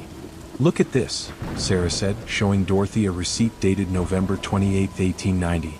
Thomas paid someone named J. Henderson $50 for consultation and services. That was a fortune in those days. Dorothy studied the receipt. J. Henderson, that name sounds familiar. She walked to another filing cabinet and pulled out a different folder. Here it is. James Henderson was a private investigator who worked in the area during the 1890s. He specialized in delicate matters. What kind of delicate matters? Adultery investigations, missing persons cases, situations where wealthy people needed problems to disappear quietly. Sarah felt a chill of understanding. Thomas hired a private investigator to deal with Elizabeth's affair. It looks that way. And if Henderson was involved, then William Garrett's disappearance definitely wasn't voluntary. Sarah continued searching through the documents, finding more evidence of Thomas's suspicious activities. There were payments to Dr. Morrison that seemed excessive for treating a case of consumption, and a large sum paid to someone identified only as CM for special arrangements. But the most damning evidence came in the form of a letter, written in Thomas's own hand but apparently never sent. It was dated December 1, 1890, just one day before Elizabeth's reported death. My dear Henderson, the matter we discussed has been resolved as planned. The woman's resistance was stronger than expected, but the medication you provided proved effective. She will not be able to cause any further trouble. Dr. Morrison has been most cooperative in documenting the appropriate cause of death. The payment we agreed upon will be delivered as scheduled. I trust this brings our business to a close. Elizabeth's suffering is nearly over, and soon she will be at peace. T. Whitmore. Sarah's hands shook as she read the letter. This was essentially a confession to murder, written in Thomas's own hand. The medication he mentioned was clearly some kind of poison, and Dr. Morrison had been paid to falsify the death certificate. "This is it," Sarah whispered. "This is proof that Thomas killed Elizabeth." Dorothy read the letter over Sarah's shoulder, her face pale. "And probably William too." The reference to the special arrangements suggests that Henderson handled William's disappearance as well. Sarah felt a mix of triumph and sadness. She had found the truth Elizabeth had been trying to communicate for over a century, but it was a horrible truth. Elizabeth had been murdered by her own husband, simply for falling in love with another man. "What do we do now?" Sarah asked. "We document everything," Dorothy said. "We make copies of these papers, we record the full story, and we make sure that Elizabeth's truth is finally known." As they worked to photograph and catalog the evidence, Sarah couldn't shake the feeling that they were being watched. The air in the historical society seemed to grow heavy, filled with a presence that felt both grateful and sorrowful. "Do you feel that?" Sarah asked Dorothy. Dorothy looked up from the documents she was copying. "Feel what?" "Like someone is here with us, watching us work." Dorothy was quiet for a moment, then nodded slowly. Margaret mentioned that Elizabeth's spirit seemed to be aware of efforts to uncover the truth. She said it was like Elizabeth was guiding the research, drawing attention to important clues. Sarah looked around the small room, searching for any sign of Elizabeth's presence. She saw nothing, but the feeling persisted, a sense of profound gratitude mixed with deep sadness. "Elizabeth," Sarah said quietly, feeling somewhat foolish but compelled to speak. "We found the truth. We know what Thomas did to you and to William. Your story will be told." The temperature in the room seemed to drop slightly, and Sarah felt a gentle touch on her shoulder, like a hand resting there briefly before disappearing. Dorothy gasped and pointed to one of the display cases. Inside the case, a photograph of old Millbrook had shifted position, moving several inches to the left. It now sat directly beside a small placard that read, "In memory of those lost to history." Sarah and Dorothy exchanged glances. There was no rational explanation for the photograph's movement, but somehow it felt like a message, a sign that Elizabeth understood and approved of their work. They spent the rest of the day documenting Thomas's papers, building a complete picture of the conspiracy that had led to Elizabeth's murder. By evening, they had enough evidence to definitively prove that Elizabeth had been poisoned, that William had been killed or permanently disappeared, and that Dr. Morrison had been paid to cover up the crimes. As Sarah prepared to leave the Historical Society, Dorothy handed her a folder containing copies of all the relevant documents. "What will you do with this information?" Dorothy asked. Sarah thought about the question. The crimes were over a century old, far beyond any statute of limitations. There would be no legal justice for Elizabeth or William. But there could be another kind of justice, the kind that came from truth being revealed, from a story finally being told. "I'm going to write about it," Sarah said. "I'm going to tell Elizabeth's story, make sure people know what really happened to her." Dorothy smiled. "I think that's exactly what she would want."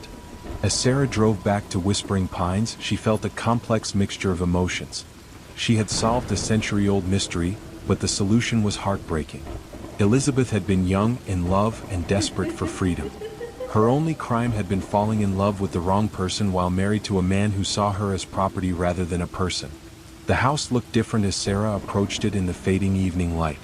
It no longer seemed merely old and mysterious. Now it felt like a memorial, a place where terrible things had happened but where truth was finally being acknowledged. Sarah parked her car and walked slowly up the path to the front door. The garden where Elizabeth had posed for her photograph was overgrown now, but Sarah could imagine it as it had been, carefully tended, beautiful, a place where a young woman had found moments of peace in an increasingly dangerous situation. As she reached for the door handle, Sarah felt that familiar sensation of being watched. But this time it didn't feel threatening or unsettling. It felt like Elizabeth was welcoming her home, grateful that someone finally understood her story. The house seemed warmer as Sarah entered, less oppressive than it had felt the night before. She walked through the rooms, seeing them with new eyes. This was where Elizabeth had lived, where she had planned her escape, where she had ultimately died. But it was also where her story would finally be told. Sarah climbed the stairs to her bedroom, the folder of documents clutched in her hands. Tomorrow she would begin writing. She would tell the world about Elizabeth Whitmore, about her love for William Garrett, about the terrible price she had paid for trying to find happiness. But tonight she would rest. And perhaps, for the first time in over a century, Elizabeth would rest too. Sarah woke to sunlight streaming through the bedroom windows and the sound of birds singing in the garden. For the first time since arriving at Whispering Pines, she had slept through the entire night without disturbance. No strange sounds, no moving objects, no sense of being watched. It was as if the house itself had exhaled a long-held breath, finally able to relax after years of harboring its terrible secret. Sarah made coffee in the old kitchen, appreciating the morning quiet. The folder of documents from the Historical Society sat on the table beside her laptop, waiting. She had promised to tell Elizabeth's story, but now that the moment had arrived, she wasn't sure where to begin. Should she write it as fiction, changing names and details to protect the long dead? Or should she present it as the historical truth it was, complete with documentation and evidence? As she pondered this question, her phone rang. "Hello? Sarah? It's Dorothy from the Historical Society. I hope I'm not calling too early." "Not at all. I was just having coffee and thinking about how to approach Elizabeth's story. That's actually why I'm calling. I couldn't sleep last night. I kept thinking about those documents we found. There's something else you should know." Sarah felt her pulse quicken. "What is it?" "I did some more research after you left. Remember that payment to CM for special arrangements?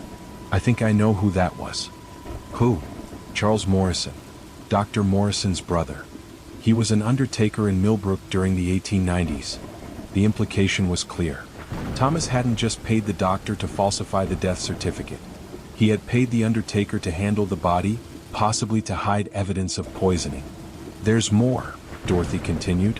"I found records indicating that Charles Morrison left town shortly after Elizabeth's death, selling his business for far less than it was worth. He relocated to California and never returned to Massachusetts." "Another person who conveniently disappeared," Sarah murmured. "Exactly. Thomas was very thorough in eliminating anyone who could testify to what really happened. But Sarah, here's the most interesting part. Charles Morrison kept a ledger of all his funeral arrangements. That ledger is still in our archives." Sarah set down her coffee cup. "What does it say about Elizabeth?" "That's just it. There's no entry for Elizabeth Whitmore. According to the official records, Charles Morrison handled her funeral arrangements, but his own ledger has no mention of her at all." "So where is she buried?" "That's the question, isn't it? The Whitmore family plot in Millbrook Cemetery has a headstone for Elizabeth, but if Charles Morrison didn't handle the burial..." Sarah understood the implication. The grave might be empty. Or she might be buried somewhere else entirely. Somewhere Thomas didn't want anyone to find her. After ending the call, Sarah sat in stunned silence. The mystery of Elizabeth Whitmore had just deepened considerably. Not only had she been murdered, but her final resting place was unknown. No wonder her spirit seemed so restless. Sarah opened her laptop and began to write, not the polished narrative she had planned, but a simple accounting of the facts as she understood them. She documented the evidence of Thomas's guilt, the payments to various conspirators, the suspicious deaths and disappearances that followed Elizabeth's murder. As she typed, she became aware of a presence in the room. Not threatening or cold as it had been before, but warm and encouraging. She could almost feel Elizabeth reading over her shoulder, guiding her words, making sure nothing important was left out. The writing came easily, flowing from her fingers as if the story had been waiting decades to be told. Sarah included everything: the secret romance between Elizabeth and William, the discovery of their plan to elope, Thomas's ruthless response, and the cover-up that followed. She was so absorbed in her work that she didn't notice the passage of time until her stomach growled, reminding her that she had skipped lunch. The sun was already beginning to sink toward the horizon, painting the sky in shades of orange and pink. Sarah saved her work and stretched, her back aching from hours of hunching over the laptop. She had written nearly 20 pages, a comprehensive account of Elizabeth's life and death based on the available evidence. But she knew the story wasn't complete. The question of Elizabeth's burial place nagged at her. She walked to the window and looked out at the grounds surrounding Whispering Pines. The property was extensive, including not just the formal gardens but also a stretch of woodland that bordered the back of the house. If Thomas had wanted to hide a body? Sarah shivered at the thought but knew she had to investigate. She grabbed a flashlight from the kitchen drawer, even though there was still some daylight left, and headed out the back door.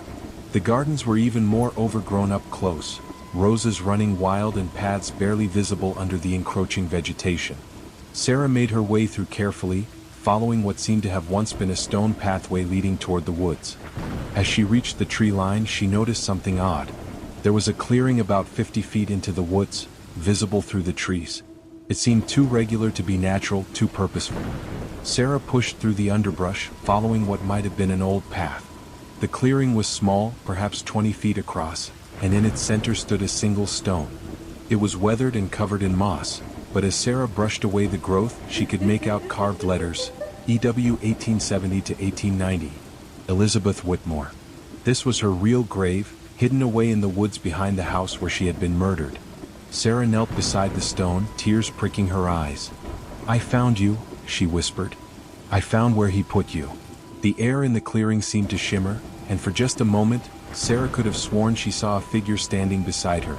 A young woman in a white dress, her dark hair flowing loose around her shoulders. The figure smiled, an expression of such profound gratitude and peace that Sarah's tears began to flow freely. "You're welcome," Sarah said to the empty air, for the figure had already faded. "Your story will be told. Everyone will know the truth." She took photos of the gravestone with her phone, documenting its location and condition. This was the final piece of evidence, the last secret Thomas Whitmore had tried to hide. Elizabeth hadn't even been given the dignity of a proper burial in the cemetery, relegated instead to an unmarked grave in the woods like a shameful secret. As Sarah made her way back to the house, she felt a sense of completion settling over her. She had done what Margaret had started, uncovered the full truth of Elizabeth's story. Now all that remained was to share it with the world. Back in the house, Sarah added the discovery of the grave to her written account. She would need to contact the authorities about properly marking the site, perhaps even having Elizabeth's remains moved to the cemetery where she belonged. But first, the story needed to be told. She worked late into the night, polishing her narrative, adding photographs of the documents and the hidden grave. By the time she finished, it was past midnight, but Sarah felt energized rather than tired. This was important work, necessary work. As she prepared for bed, Sarah noticed something had changed in the bedroom. The photograph of Elizabeth that had been lying face down was now standing upright on the vanity, and beside it was the journal Sarah had found that first night. But the journal was open to a page she hadn't seen before. The entry was dated December 1st, 1890, the day before Elizabeth's death. "He knows. Thomas knows everything. William is gone. I fear I shall never see him again. The doctor comes daily now, bringing medicine that makes me weaker rather than stronger. I know what Thomas intends. If anyone finds this, please know that I did not die of consumption. I was murdered by my husband for the crime of loving another.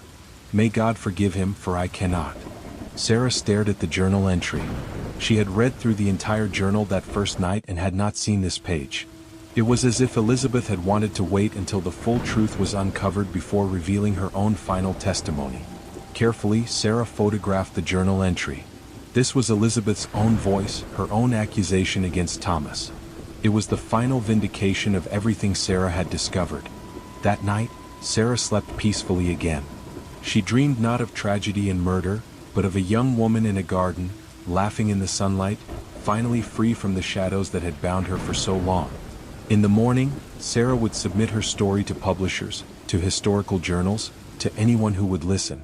Elizabeth Whitmore's truth would finally be known, and perhaps at last her spirit could rest. But as the first light of dawn crept through the windows, Sarah thought she heard something, not the tortured sounds that had haunted the house before, but something like a sigh of relief, a whisper of gratitude, a final goodbye from a soul too long trapped by secrets and lies.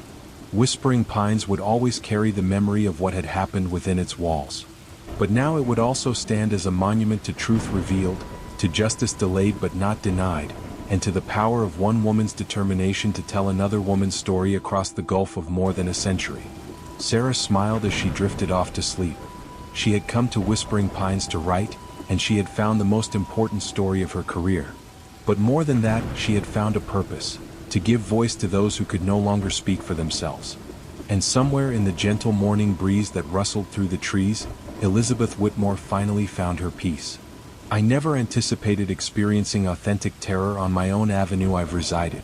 And this Semi-suburban region. For years I'm familiar with the uneven sections of pavement, the malfunctioning street lamps, and the way the nocturnal sky appears. When I returned home late, however, that evening transformed the way I perceive my community permanently. I was returning from a business conference that extended far beyond schedule. My timepiece indicated it was nearly midnight and I felt exhausted. The roads surrounding here can be deserted at that hour, so I wasn't anticipating seeing anybody on the roadside, yet I noticed a silhouette standing there facing the avenue as if he was awaiting a lift. It didn't seem correct. Something regarding that individual made every follicle on my body rise up. I decreased speed just sufficiently to obtain a clearer view. My headlamps illuminated his denim and what appeared to be a jacket. It possessed short hair, possibly dark. I recall concentrating on his face. Actually, I attempted to concentrate on his face, however I couldn't observe his eyes. There was a shadow or something covering them, and it was illogical because the headlamps ought to have exposed them. Typically eyes show light somewhat, or you can observe some detail. However, there was nothing. It was similar to two dark areas where his eyes ought to be. I experienced this wave of alarm in my abdomen.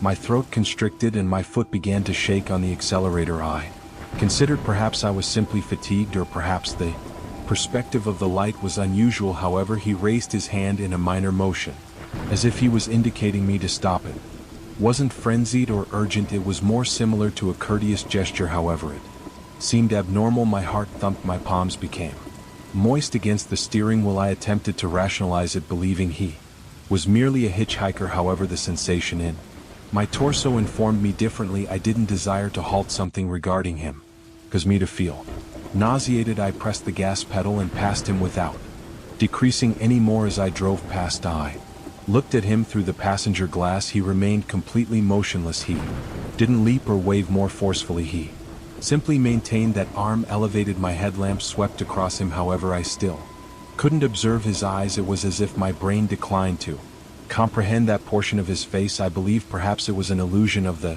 light. However, it caused me profound discomfort. After I was approximately 10 yards beyond him, I glanced in my rearview mirror. He remained there, standing similar to a monument on the edge of the road. The sole light behind me was the faint orange illumination of a remote street light, yet he stayed visible. He didn't shift, he didn't rotate or lower his arm. Experienced my chest constrict further. My respiration became shallow and a frigid perspiration emerged on my brow. I was overly frightened to perform anything except drive more quickly. I continued traveling until I arrived at my driveway. I positioned in my regular spot beneath the solitary flood lamp attached to the edge of my dwelling. My hands were trembling so severely that I had difficulty putting the vehicle in park. I breathed deeply several times, then reclined against the driver's chair. Attempting to soothe myself, I switched off the motor and paid attention to the clicking noise of the car cooling down. My residence was entirely dark apart from that flood lamp, which projected a yellow ray over the gravel. Crickets chirped somewhere in the distance. Typically I discover that noise calming. That evening it seemed disturbing. I considered phoning someone, possibly a companion. However, it was excessively late. Additionally, I didn't understand what I would express. Hey, I observed a person on the edge of the street with shadows for eyes that appeared absurd. I moved my head and entered the car door. The nocturnal air was chilly against my face. A gentle wind moved the adjacent bushes. I glanced. Surrounding everything appeared typical. No indication of the unusual figure. I proceeded inside, secured the door behind me, and headed directly for the lavatory. I splashed liquid on my face, examined myself in the mirror, and attempted to dismiss the persistent fear. My image appeared exhausted. My shirt collar was crumpled from wearing it throughout the day. My eyes possessed dark circles. I dried my face and chose to conduct a brief inspection outside through the glass in my living area. The glass overlooks my modest front lawn and the avenue beyond. I switched off the lights indoors so I could perceive better out there. Everything I observed was my driveway, the identical gravel, and the outline of several trees adjacent to the road. Nobody was positioned there. I remained for a complete minute, eyes focused, before I ultimately relaxed my shoulders. I muttered to myself that I was merely being suspicious. Individuals out here hitchhike occasionally, and the darkness creates illusions on your eyes. That justification didn't seem adequate. However, I wished to rest without concerning about it. I retired for the evening. However, sleep didn't arrive easily each time I began to drift away. I visualized his face lacking eyes and my heart would startle me. Conscious, I attempted listening to the buzz of my bedroom fan. However, each minor sound outdoors seemed amplified. A branch breaking or a sudden wind against the window caused my heart to skip. Ultimately, I fell unconscious from pure fatigue. The following morning, daylight filled my chamber. I arose, showered, and attempted to concentrate on my employment schedule. My body seemed somewhat tender. My shoulders and neck were stiff from the tension. I dressed and prepared a mug of coffee. In my kitchen, I examined my phone. No communications from work, therefore I had opportunity to depart somewhat later. I couldn't dismiss the sensation from the previous night, therefore I resolved I'd drive past the identical location in the sunlight merely to observe what was present. The road directing to my location is slim and has sections of aged asphalt. On one edge there's a channel filled with tall vegetation. On the opposite edge, several large trees. I recalled the precise location where I observed that man.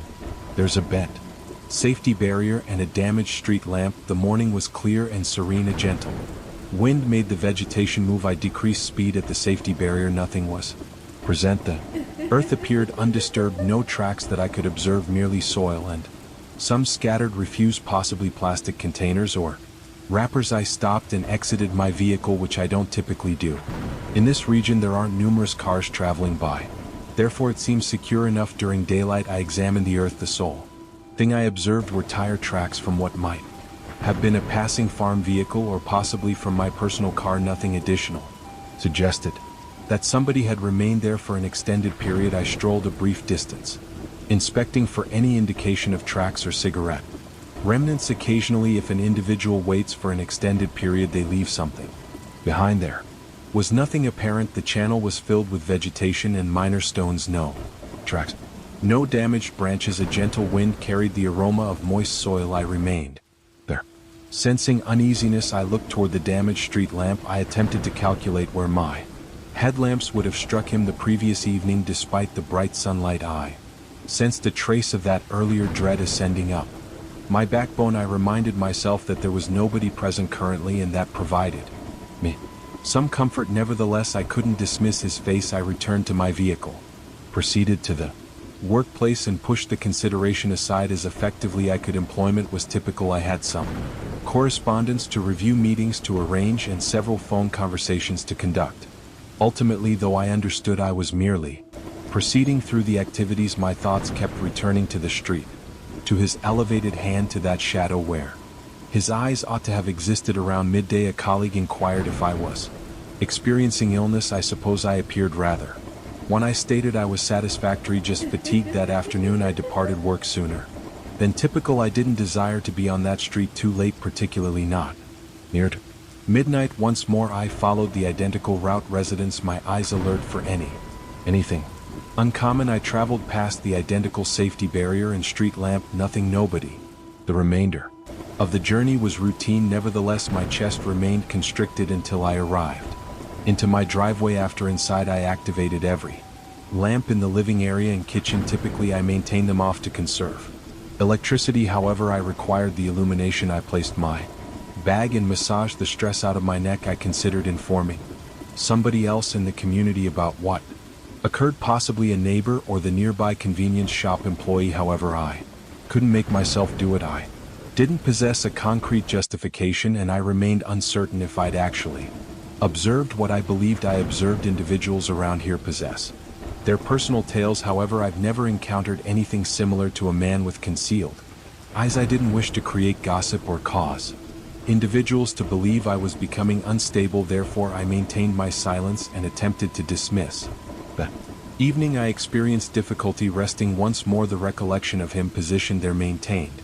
flashing in my thoughts. I reviewed it repeatedly, attempting to determine if there existed a reasonable justification. Possibly the shadow originated from his cap or his hair or something different. However, in my memory I had observed cap in the form of that shadow. Didn't appear like typical shading. It was as though his eyes were removed. Considering it caused my heart to accelerate. Therefore I arose, strolled to the kitchen, and obtained a tumbler of water. The cold liquid assisted somewhat. Several nights afterward I had to remain late at employment. Once more I informed myself it Was not significant that I was exaggerating about one unusual occurrence. I sensed that recognizable tension in my abdomen when I understood I'd be traveling past that identical location around the identical time as previously. Nevertheless, I possessed no alternative. I completed my duties and began the journey homeward. The streets were silent, my headlamps brightened the recognized route. The nocturnal sky was transparent,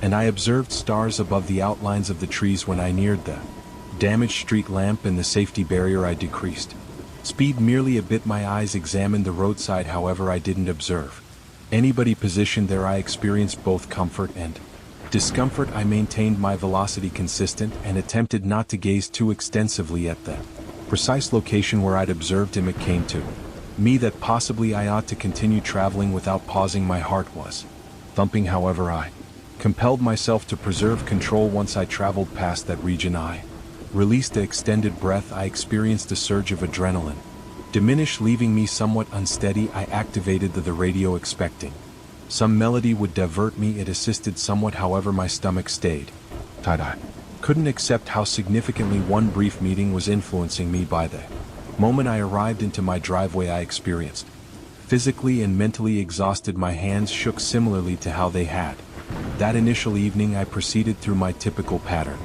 secured the door, turned on the lights, removed my footwear, then I reclined on my sofa, gazing at the dark television display. The dwelling was quiet apart from the buzzing of the refrigerator and the distant hum of the overhead lamps. Portion of me desired to travel back out there with a recording device, or at minimum my phone, documenting to observe if I could record anything. However, the greater portion of me desired to abandon it and never consider it once more. The following day I attempted to mention it informally with a colleague, not explaining all the specifics, merely stating that I observed an unusual hitchhiker. My colleague dismissed it. He stated he occasionally observes individuals wandering around at nighttime. He assumed they could be vagrants or residents who don't possess vehicles. That didn't assist me. The particular detail regarding the absent eyes was what had me anxious. I remained quiet about that portion. Throughout the subsequent weeks, I never observed him once more. However, I couldn't dismiss that picture. On late journeys, I would become tense whenever I traveled past the safety barrier. Occasionally, I'd accelerate merely to finish it rapidly. Other moments, I drive gradually, examining the region. Each instance, there was nothing beyond the typical. The damaged street lamp ultimately was replaced, which ought to have made that section of road less frightening at nighttime. Yet each time I neared, I experienced a coldness spreading up my limbs. Currently, whenever I recall that evening, I still receive a tension in my abdomen. I can remember the precise form of his face, the manner his hand shifted somewhat, the still way he remained when I glanced backward in my mirror. I can furthermore remember the constriction in my chest and the perspiration on my hands. Each detail stays clear in my thoughts. It's been several months since that meeting, and I haven't informed many individuals about it. I still don't understand who or what he was. I don't possess an justification for those dark areas in place of his eyes certain nights. I even question if I imagined out of fatigue. However, I understand what I experienced was genuine. That terror was genuine. I continue questioning myself. Why didn't I observe his eyes? There was nothing obscuring them from what I could determine my headlamps ought to have brightened his face, and yet I recall complete shadow in that particular region. Not merely darkness, but a total absence. It's the single thing I can't dismiss. I'm reasonable person. Typically, I don't accept in strange tales without evidence.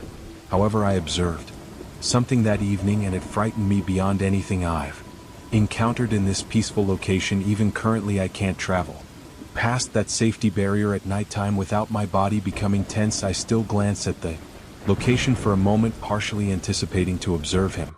Once more, he's never present. There's no indication of him. However, that recollection is imprinted into my thoughts. I've attempted to dismiss it. However, I can't dismiss it's transformed how I sense about my personal community. I previously felt secure here, even on dark streets. Currently, I secure my doors more thoroughly. I maintain my eyes on the edges of the avenue, and I ensure to return home sooner whenever feasible. I don't understand if I'll ever observe him once more. Occasionally, I believe perhaps he was merely traveling through, or perhaps I encountered him at some unusual instant. However, the more I review that evening, the more disturbed I grow. I desire I had a transparent justification. All I possess is The clear recollection of a man lacking visible eyes positioned under a damaged street lamp indicating for me to halt. I'm still comforted I didn't, and each time I travel past that location I sensed that identical surge of frigid fear reminding me of what I observed and how it's never completely departed me.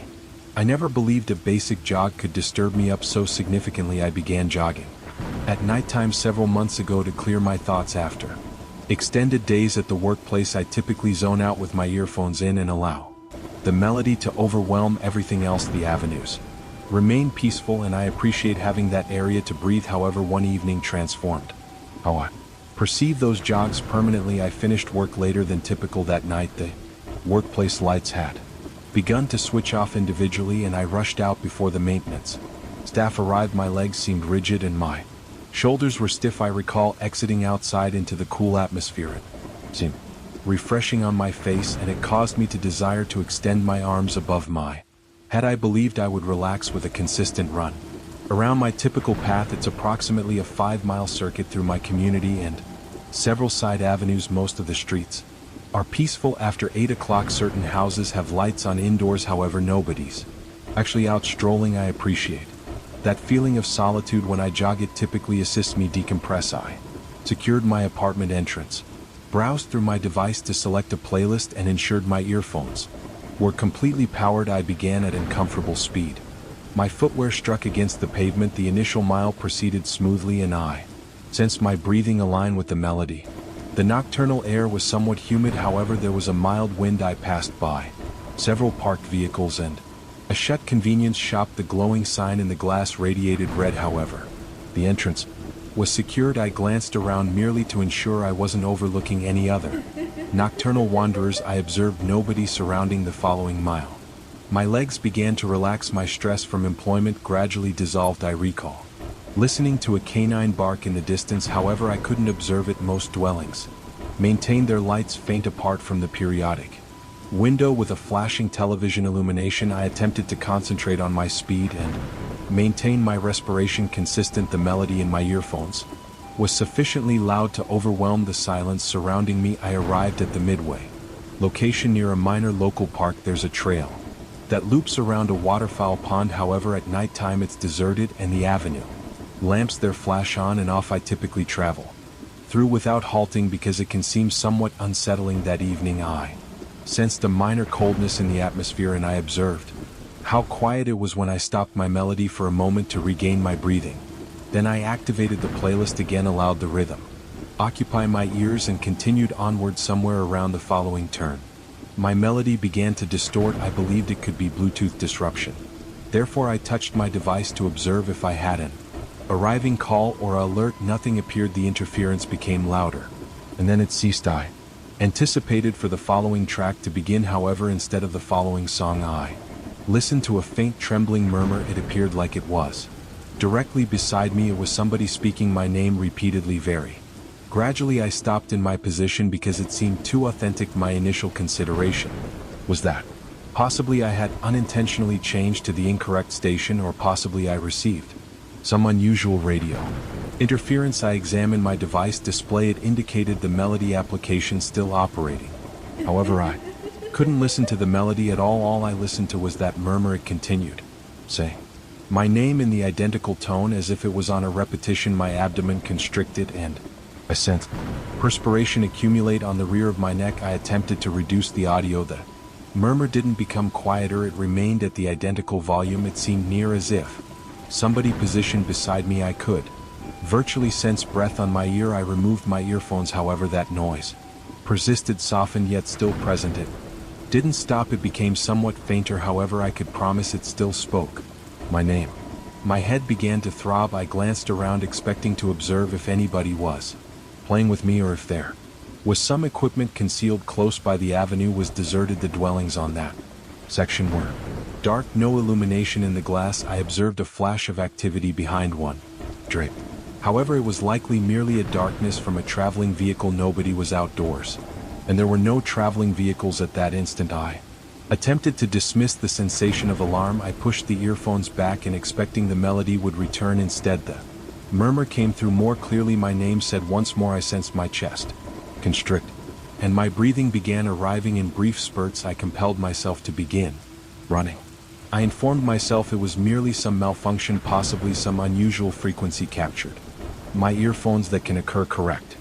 Disruption or some experimental broadcast detecting my device's signal. I attempted to consider a reasonable justification. I informed myself it would cease if I merely continued jogging. However, it didn't cease for at minimum several more sections. That sound continued murmuring my name. My speed increased quicker because I desired to escape.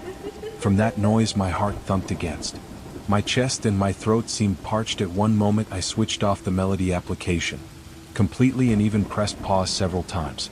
The murmur continued proceeding. It possessed this distorted characteristic similar to a distant radio frequency. It was the identical audio regardless of how distant I jogged. I began to perspire beyond usual. My clothing adhered to my spine and my limbs seemed sticky. Each time I looked over my shoulder I observed nothing except faint sidewalks and stationary vehicles. Several porch lamps were illuminated, however not numerous. The sole movement I observed was a residence banner waving in a mild wind, yet I sensed this powerful need to jog quicker. I sensed I was being pursued, however I never observed anything truly pursuing me. My thoughts competed with potential explanations. Might it be a joke from somebody who obtained access to my device? Might it be a technological malfunction that repeated my personal name returning at me? None of it was logical. I struck the following Avenue Junction and halted to a pause. My hand shook as I grasped my device. I closed down the melody application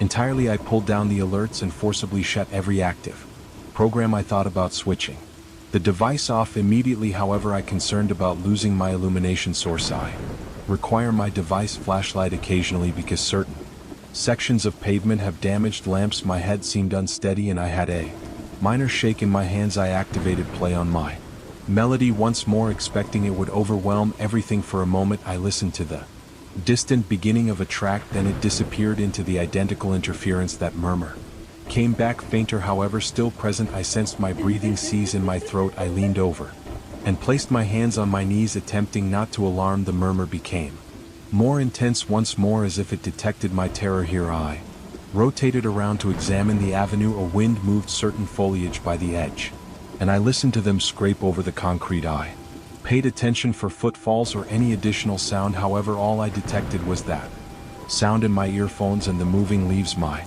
name said, each part extended out. I could sense chills on my limbs, and I couldn't manage the minor unsteadiness in my legs. I whispered to myself, "Halt, this is merely in my thoughts. It's a malfunction." However, it didn't seem like a malfunction. The sound appeared too natural, too focused at me. I continued onward, once more launching in a rapid jog. My lungs ached and I could listen to my personal respiration over the murmur. Currently my head throbbed, my eyes moved left and right, examining each driveway, each porch, each glass. Nothing shifted.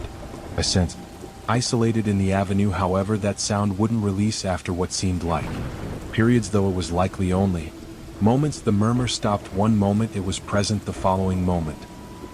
Became quiet, no interference, no sound, no melody, merely my personal footfalls and pulse. Reduced to a run, then to a stroll. My breathing was rough and I sensed the tissues in my legs shaking. I attempted to balance myself against the adjacent fence. I removed one earphone, then the other. Quiet. I touched my device and the melody application was still stopped. It didn't display any mistake or malfunction. My power appeared typical and there were no alerts. I remained there, allowing the chilly air soothe my flesh. My clothing adhered to me and my chest lifted and dropped in rapid intakes of oxygen. I recalled the distant buzz of a remote air conditioning unit and the buzz of adjacent avenue lamps. There was no indication of the murmur. I released in comfort, however I sensed disturbed, similar to I was being observed. I rotated in a gradual loop, anticipating somebody to emerge, however nobody performed. I resolved to proceed directly. Residence. I typically complete the 5 miles, however I wasn't in the disposition to continue proceeding. My thoughts was competing and I desired to enter inside, secure my entrance and examine each equipment I possess. I maintained the earphones around my throat, not desiring to chance listening to that sound once more. With each stride I sensed my pulse beat and I had this anxious force that caused me to desire to rush. I compelled myself to maintain a quick stroll so I wouldn't reach residence entirely breathless. When I ultimately arrived at my dwelling, I closed the entrance, closed and double secured it. I removed my footwear and merely remained there in the corridor. My garments were drenched with perspiration. I sensed somewhat queasy. I extracted my device out of my pouch and pressed the power control, switching it off completely. I positioned my earphones on the kitchen surface. They appeared innocent, small components of synthetic and rubber. I gazed at them, partially anticipating them to begin hissing or murmuring. They remained quiet. I proceeded directly for the lavatory, splashed some frigid liquid on my face and attempted to respire. Gradually my image displayed wide eyes and a stiff mouth. My hair was moist and adhered to my brow. I sensed a tension in my abdomen that wouldn't disappear. I dried my face and strolled back to the kitchen. I switched my device back on and paused it, illuminated normally with no unusual communications or mistakes. I browsed through my alerts, nothing uncommon. The melody application displayed the song I'd stopped. I touched it and the track performed immediately, no interference. I examined the earphones and they appeared typical. It was as if nothing had occurred. I examined for improvements or infections. Nothing. I even removed the melody application and reinstalled it to observe if it was damaged. All checked out. I dropped into a seat and attempted to assemble it all. Collectively my body seemed fatigued. My rhythm was still elevated. It was similar to my excitement. Had nowhere to proceed. I remained there, reviewing each instant in my thoughts. The abrupt change from melody to interference. The murmur my name said repeatedly. The manner it pursued me, it didn't create any reasonable logic. I attempted to soothe myself by believing it was some arbitrary radio disruption. However, the pure precision of that sound caused my flesh to prickle. It didn't appear like arbitrary conversation or portions of somebody else's transmission. It was my name repeatedly, precisely the identical pitch each moment, as though it recognized me. The reality that it continued after I switched the melody off solely caused it more terrible. I closed my eyes and inhaled in through my nose, out through my mouth. My dwelling was silent apart from for the buzz of my refrigerator and a leak from the kitchen tap. All appeared typical once more.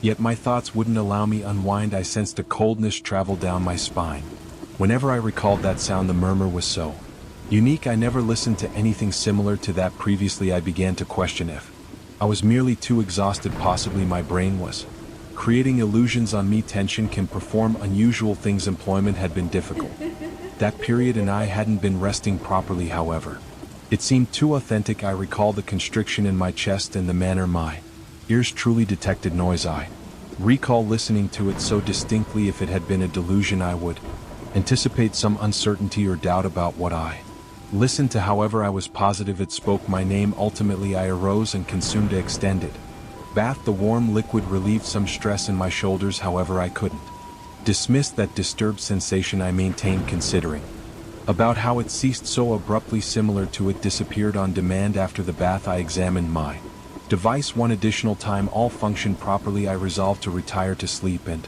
observe if I sensed any uniquely in the daylight. I didn't rest properly that evening. I moved and rotated, concerned that I could awaken to that noise once more. Each time I shut my eyes, I imagined myself returning on that shadowy avenue, listening to my name murmured through interference. I awakened with the linens moist from perspiration and my alarm sounding. My pulse was elevated before I even exited sleep. During the following days, I attempted to jog once more. However, I couldn't dismiss that occurrence. I reduced the audio on my earphones and I began selecting paths that had superior illumination. The sound never came back. The melody performed typically and I remained conscious of my environment.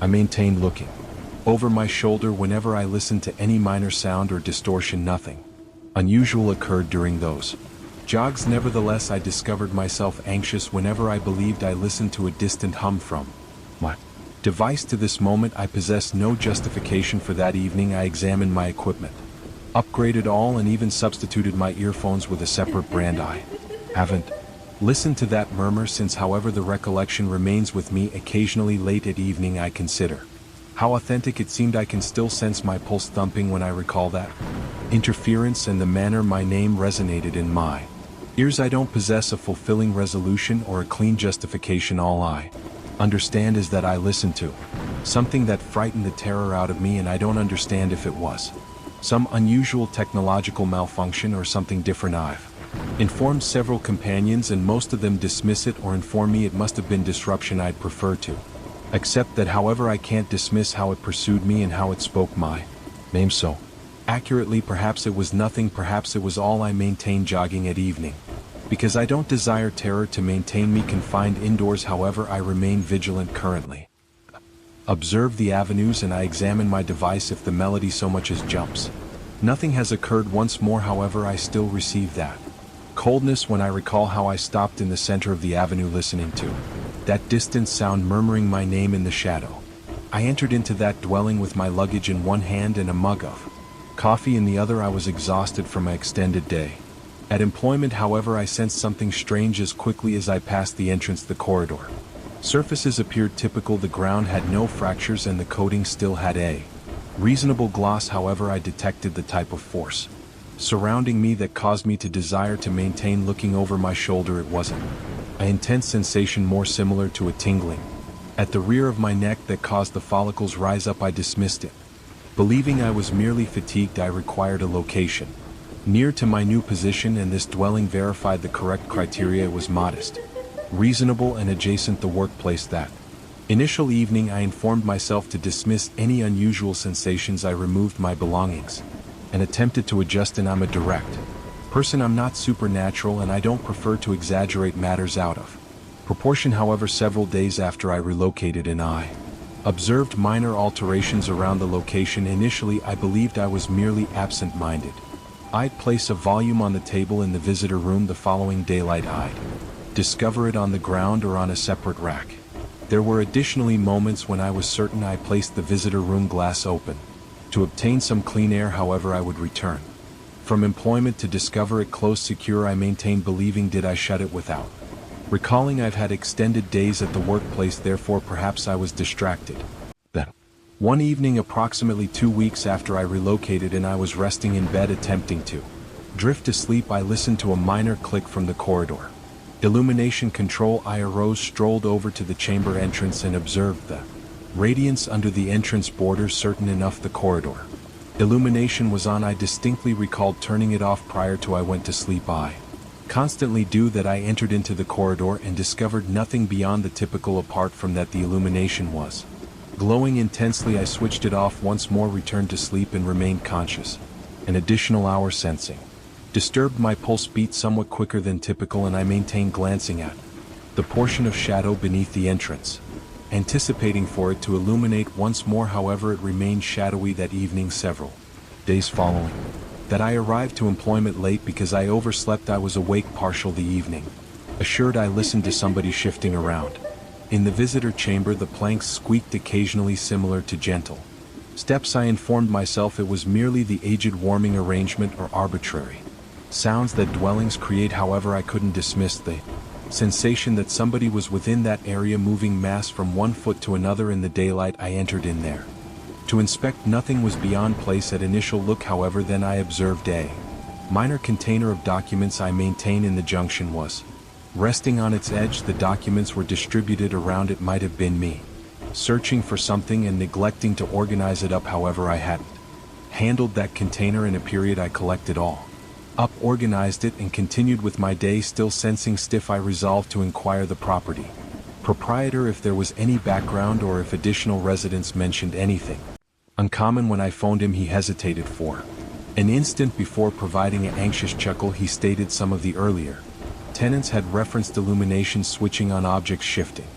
and unusual sounds at evening. He informed me not to concern and jested that the dwelling was merely adjusting. However, he didn't appear assured. I disconnected, sensing more disturbed the reality that additional individuals complained regarding the identical problems caused my circumstance. Since more authentic, I had this tension in my abdomen that day. For the remainder of that period I attempted to dismiss the unusual feelings and slight occurrences. I immersed myself in employment, returned residence late, consumed meal and proceeded directly to sleep. However, around Thursday I had an additional disturbing encounter. I was falling off to rest, resting on my edge, when I sensed the existence on the opposite edge of the chamber entrance.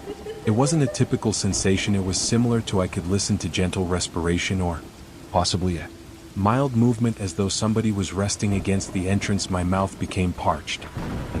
My rhythm thumped in my ears. I remained there for several moments, merely gazing At the entrance I didn't desire to shift. I discussed with myself if I ought to communicate, possibly I ought to express who's present. However I didn't. I remained quiet. Ultimately I caused myself to exit sleep. I strolled to the entrance and grasped the grip. My hand seemed sticky. I rotated the security and opened. The entrance opened in one rapid movement. The corridor illumination was off, however some avenue illumination arrived through the minor glass. I could observe the passage was deserted. There was nobody present. My chest was constricted and my pulse pounded in my throat. I inspected each area, however all appeared typical. I returned to sleep and compelled myself to rest. I couldn't unwind till possibly 2 o'clock in the daylight. That weekend I invested more hours in the dwelling. Throughout the day I relocated some furnishings around, arranged the visitor area, and attempted to cause the location sense more similar to mine.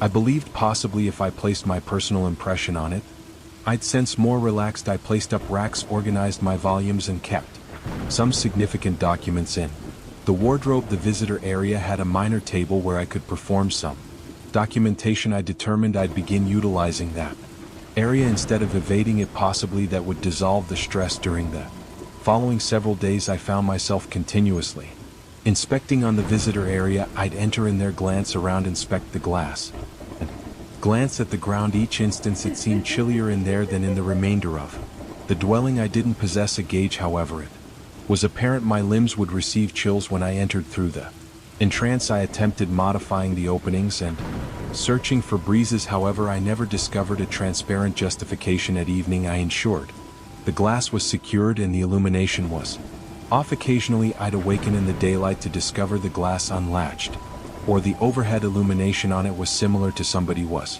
playing with me. I phoned the property proprietor once more. I desired to understand if he'd had the electrical cables inspected or if there was some issue with the warming channels. He hesitated somewhat and stated all was satisfactory. I inquired him for specifics regarding the earlier residents.